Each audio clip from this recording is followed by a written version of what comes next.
Well, I got a phone call at about 11:30 on Monday morning from a PCSO based at Hull North. She said she'd read in the logbook that there was a guy had been seen in the morning sleeping rough down Ryde Street, and she was sufficiently concerned that she contacted us to see if we'd go out and check this guy out, which we did. Within 15 minutes we were there, and we were appalled at the sight of him. He was laid in an open alley on 2 mattresses, covered in a duvet, which, by the way, one of the neighbours had put over him, so he didn't even come with that. He's disorientated, sort of in and out of consciousness. He was covered in blood. We asked him during one of his lucid moments, where's the blood come from? You know, had he been beaten up? What's happened? He said he'd been sick. It was all over his shirt, all over his front and down the side of his face and coming out of his nose, and it was a pretty shocking sight. So we rang an ambulance straight away, and nobody came.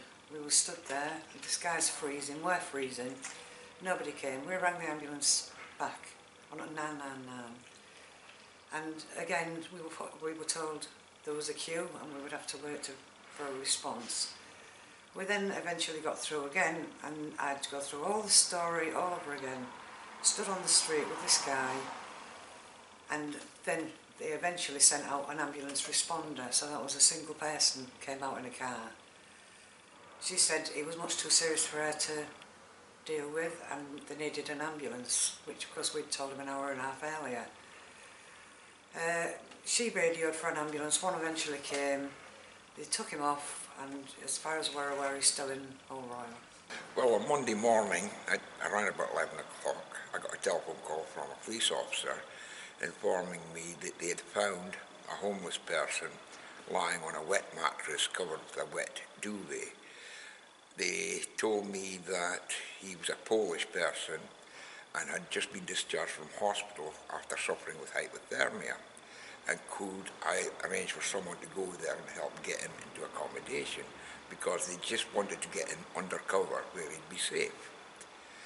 I wasn't available to go there at that time, and I didn't have any team members available, so I passed him over to Dock House because I knew they were better equipped to handle the situation. However, they never told me the condition the gentleman was in. Had they done that, I would have gone directly there, and I would have also told them on the phone to call an ambulance. Well, the neighbours told us that he turned up on the Sunday lunchtime and he'd been on that bed ever since, so close on 18 hours by the time we got him to the hospital.